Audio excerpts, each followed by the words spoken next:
In this video, we're going to talk about making people comfortable. So I'm Daniel Norton, photographer here in New York. I make videos like this about philosophy and technique, about gear sometimes.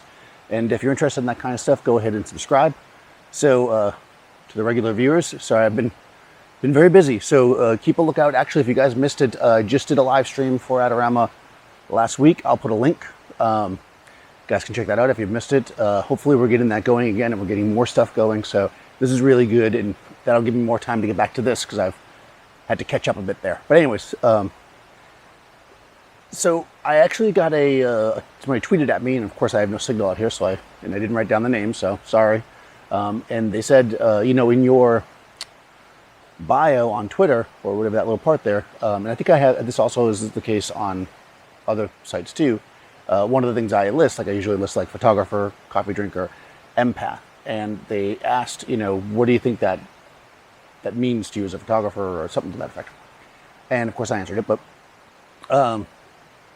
it got me thinking, one of the things, the jokes that I make, and it's somewhat true, is that photographers are second only to like dentists, as far as people not wanting to do it. So many of the people that we photograph don't want to be photographed. I don't mean like you're creeping on people, but I mean, like if you have to pick somebody's portrait, if they're not a professional model or a professional actor, they're not going to feel as comfortable in front of the camera or being photographed. In fact, a lot of people, even if they do a lot of selfies and stuff like that, still feel uncomfortable when somebody else is photographing them. It makes them feel a little bit awkward. They feel a little out of control.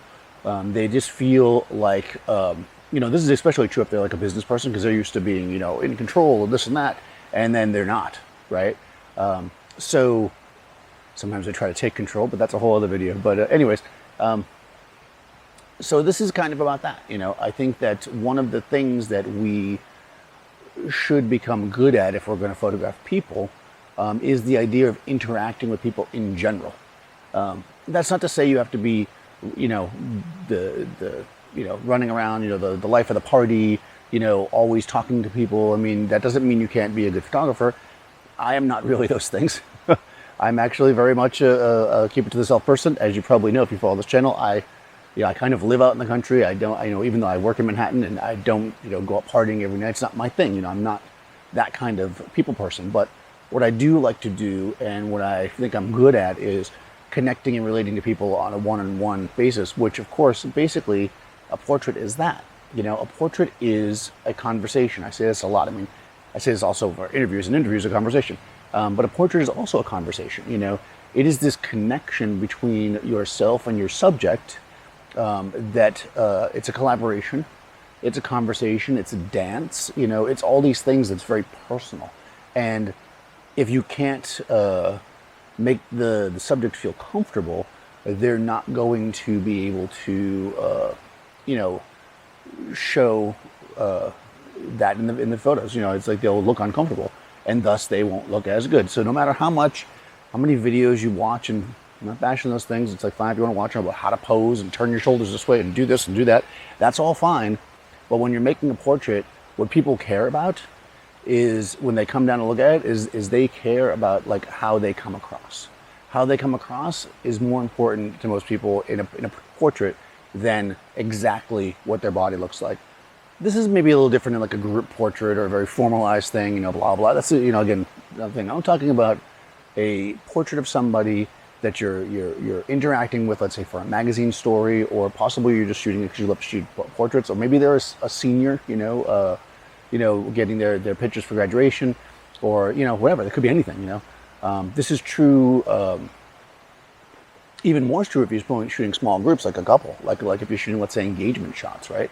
That can be really tricky. And what I tend to find is that people drift towards this idea of being very posy, and they quick posing, this posing, that posing, and it gives you this like blah barrage to do it. But the best poses are generally what happens in the middle, So I think that, and you'll find that like the people that teach posing generally talk about that kind of movement and stuff in their poses generally.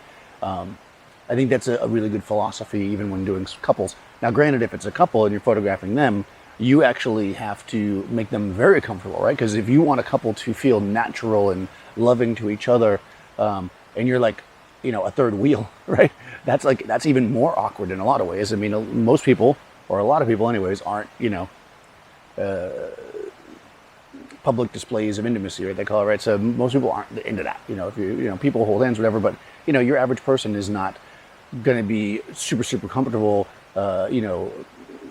kissing, let's say, their significant other with somebody pointing a camera at them. It's just not going to feel natural for most people. And getting them to feel comfortable doing that is, again, it comes down to this, like, having empathy and understanding their situation, where they're coming from, and making them feel comfortable. So just as more of a practical matter, I think, I'll just say kind of what I do. And I think that obviously everybody has their own personality. You have to shape this into however you are. But one of the things that you really want to do is be, and this is going to sound completely out of left field, but it's super important, is be really, really technically competent. So much so that it seems effortless. You don't want to make it feel like, in a situation where you're trying to make somebody comfortable, you don't want to make it feel overly complicated, because that's one of the things that people don't like. They feel weird, they don't understand all these things. So making it seem like it's just easy, and it's just casual and it's not a big deal, is really important. And you can do that through humor, you can do that through whatever. I always downplay the technical when I'm dealing with those kind of things, even though I am very technically competent. And of course they understand that because I see the finished photo. But like sometimes you get a comment like, oh, you made that look so easy. Well, that's exactly what you want to do. You want to get to the level where you make it look easy. That way they don't feel like it's a big deal. And not that they won't, and don't worry, I know that I'm going to get comments, people are going to think, well, why would they pay you if it's easy? People pay for the results, in the end. The people that are wondering what equipment you use or this and that, or what, those people are just bad customers. They're going to be bad customers no matter what you do. Believe me, if you overplay how technical everything is, people will not, I'm talking with average people here, they're not going to feel comfortable. It's going to be hard for them. They're going to be like, whoa, what's going on, So I explain things, and I say, oh, this light's in here for this. And you would be amazed. I mean, I see a lot of photographers, how many people do not do this? And I think it's one of the simplest things to do, is just explain everything. Because people don't get it. Like, if I were lighting myself here, right, which I'm not, of course, this is just natural light. Like, the sun's coming from back here, behind me, right? If I had a box here, or wherever, or over here, and I was lighting the person, they might not understand that this light over here is maybe nothing, right? It might be completely dark. They don't know that. They see light over there. This happens a lot in my studio because I have a daylight studio, where people don't necessarily know where the light's coming from. So just kind of telling them that is really, it seems really obvious, but it's super important. It's like, let people know. Let them be part of the shoot. Make them feel like it's something you're doing together, because it should be, right? And the more comfortable people feel, the easier it will be for you to get them just to break that like lock that people have when they sit down with you. And another thing too is, and I'll mention, is that showing people pictures is good, right? I shoot tethered, but don't overdo it. I think this is one problem that we have in the modern era of digital being so convenient, especially with cell phones and stuff. People are so used to just click, let me look, click, let me look. This will completely work against you. What you want to do is show them a picture so they understand what it's going to look like, that they like, and then work through it. Because if they stop to analyze every single picture, they'll start really picking out little things that aren't that important to the overall scope of it, and you'll end up just focusing on the little things, and then they'll be stiff again. Because they'll be like, oh, I didn't like how my shoulder was in that one. Let me try to get my shoulder. And then when they do that, they're going to be stiff. So what you need to do is find this balance between showing them some good ones and shooting. Personally, what I usually do is I get a basic lighting set up, and I take a shot and I say, this is kind of what it looks like. We're going to shoot a few, and then we'll look at them. And that's exactly what I do. I don't let them look at every shot. We shoot a bunch. Then they look at them all, and then I'll see which ones they gravitate towards, and have the conversation with them. Why do you like this one? Why don't you like that one? And remember that if they're your client and it's a portrait or whatever, they're not wrong. Like, if your favorite picture is not the one they like, that's fine. They're your client, and you want to make sure that, that they're happy. What you can do is, if they're looking at one, they really love it, and you're just like, oh God, the light's terrible on that, or whatever, because they turned a funny way. You can be like, well, what do you like about this? Because you're kind of in the light funny. They might love that part of it. They might just be like, oh, I love my expression. Well, now we need to know to work that expression, but in the better light. And this is, again, conversations you're having with people, making them feel like they're part of it. People should feel like you're just hanging out and taking pictures if you want them to be super, super comfortable. When they come in and they feel like it's work, and they don't know what they're doing, people don't like things they don't know. People like to understand stuff. So when they walk in and they have no idea, and you're just like, stand there, turn that way, move your hand this way, turn your body this way. People don't like that, They won't be natural and comfortable.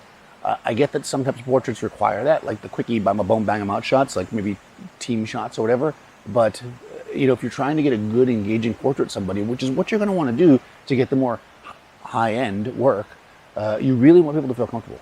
They shouldn't feel rushed. They shouldn't feel like this is work for them, right? They should feel like they're enjoying a special situation where they can be comfortable and they can feel like they are, for lack of a better word, royalty or a celebrity. Treat them like, like this is special. Maybe they're the 5th shot you've done that day, but in that moment, they should be the most special thing to you. And definitely read the cues, Figure out from them. Ask them questions. Don't assume that they understand things. And this will make people feel a lot more comfortable. And making people feel comfortable is really the key, in my mind, to getting good portraits. When it all comes down to it, if somebody's elbows cut off funny, or their hands turn slightly funny, or this is weird, or they've got some flyaway hair, or whatever, if they love their expression, and if they really feel like that captures the them that they see themselves as, you've succeeded. Forget about rule of thirds, forget about ratios, forget about all that stuff. None of that stuff matters if the person doesn't feel like that picture captures them at their best. So there you go. That's some info on that. Like I said, I will be posting more again. So thanks for kind of holding out during the downtime.